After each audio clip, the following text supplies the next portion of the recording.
Webster Griffin Tarpley. It was Tarpley several months ago when the Libyan rebellion began that wrote the articles at tarpley.net. We posted them at Infowars.com that broke down how the State Department was publicly funding these al-Qaeda groups. Even the LA Times 2 days ago admitted NATO, al-Qaeda, Taliban behind uprising. They're now Orwellian terms saying it's peaceful bombs they're dropping. It's humanitarian. They're actually saying the ground troops are going to be humanitarian force with weapons who are going to go out and enter the cities Gaddafi's in. And if he fights back, then they're going to have to bring in a larger ground force. So we've actually entered 1984. And there's a lot of mainstream news articles now admitting that the full ground invasion is on, with the UN ordering the United States to contribute troops, the Marine Corps ships that are already there, more getting into place. So Webster Tarpley, a huge development. Over a month ago, you said the Saudis are being double-crossed. The globalists are devaluing the dollar. This is a system to overthrow the entire Middle East. Now the Saudis, as you said months ago, I said this last year, are running to the Russians, running to the Chinese. I mean, it's incredible, Dr. Tarpley of history and also an economist, that you broke all this down. Now it's all evident there. What does this signify? And there's also some mainstream articles today that the Arab Spring is not going completely well for the globalist. Precisely. The basic idea is that you had all of these countries, be it Libya, be it Saudi Arabia, Pakistan, and others, lots and lots of countries in the empire that were trying to get out from under this suffocating U.S., British, IMF domination. And in order to do that, they were playing the Russian card, the China card, the Iranian card, or trying to build themselves up. The BRICS card. BRICS is not quite going to do it because it's a little bit heterogeneous. But yes, something like that. Individually, the BRICS, although the BRICS as an entity is not really coherent. But specifically now, the news is this. Saudi Arabia, of course, is a huge target of this. Ultimately, you might say Saudi Arabia is the main target after Egypt. They had to get Egypt out of the way to go into Libya to bring the weapons in. You said months ago Mubarak wasn't playing ball on that. Then Saudi Arabia, then Iran. It's the whole deal.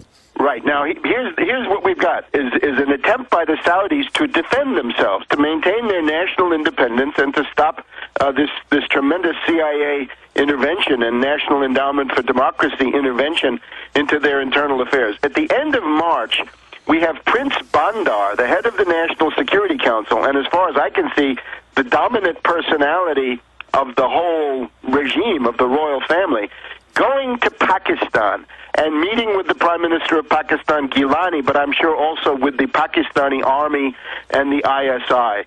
And the Washington Post has had a couple of freak-out articles about this, one by Martin Indyk, the former U.S. ambassador to Israel. This is a guy who, remember, is an Australian, nationalized here, very, very strange guy.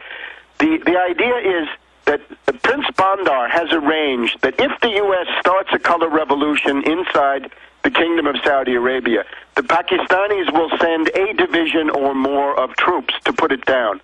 There is a tradition for this. In the 1970s, 1980s, at various times, the Saudis kept a division of Pakistani troops inside Saudi Arabia for security, to put down any eventual rebellions. And those were the people, I think, that went into the holy places during the Hajj in 1978-79, when there were some violent incidents there. But you can see the idea that Bandar is turning to an alliance with Pakistan in order to defend Saudi Arabia against the U.S. is a kind of strategic revolution.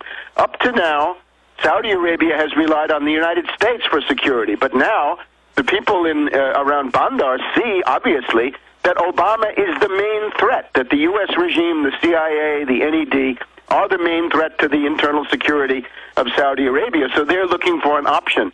Now, once you say Pakistan, of course, you're also saying nuclear weapons. You can say in a certain way, it's quite possible that Bandar has arranged that Saudi Arabia is now under the Pakistani nuclear umbrella. This is quite a new thing in world affairs. These are two countries, Pakistan and Saudi Arabia, who have been under the U.S. yoke, totally dominated by the U.S., bombed in the case of Pakistan, who are trying to make a jailbreak. And because of globalist treachery, they were fully under the Anglo-American system, but because of the attempted overthrows and assassinations Benazir Bhutto and others, and I've had the former head of Pakistani intelligence on confirming this. Hamid Gul, folks, doesn't get any more high-powered out of Pakistan. He concurs with what Dr.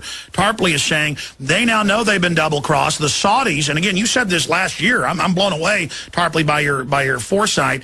They now admit they're being double-crossed. Same thing 6 months ago said by our oil company connections through Lindsey Williams.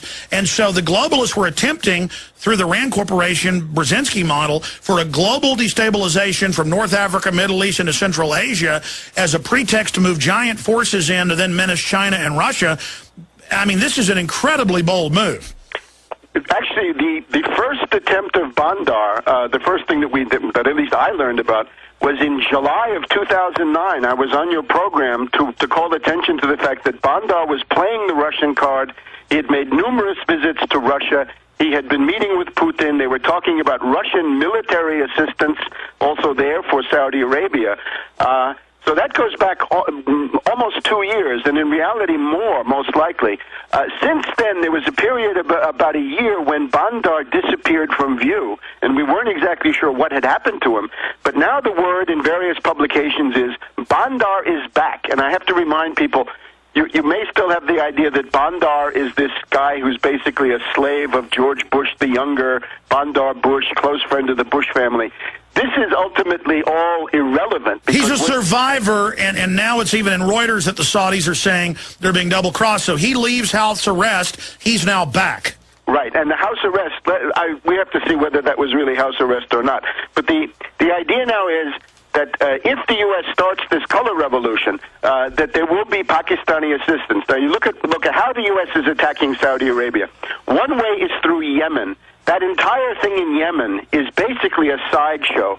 The target of everything that happens in Yemen is Saudi Arabia. If you have the split up of Yemen, above all, the emergence of Al-Qaeda in the Arabian Peninsula, AQAP, led by Shiri, a Guantanamo 6-year alumnus brought in by the United States to run it, and of course our dear friend Al-Laki, the CIA lackey, born in New Mexico, shipped over, obvious double agent.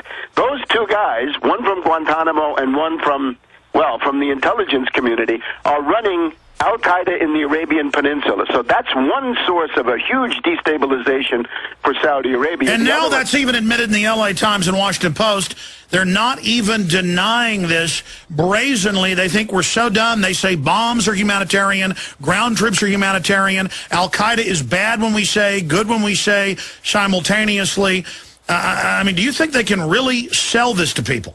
Well, they're trying hard. I just wanted to mention the other angle is Bahrain. Now, Bahrain is this island, right? It's one of these little emirates along what amounts to the coast of Saudi Arabia, the Gulf Coast, the Persian Gulf, Arabian Gulf coast of Saudi Arabia. Now, there we have the Saudi troops have intervened in support of the Sunni royal family against the Shiite protesters. This is obviously intended it's not really a destabilization of Bahrain because the Fifth Fleet base is there. There is an angle of putting pressure on the royal family because they don't want the base to be used for a war with Iran.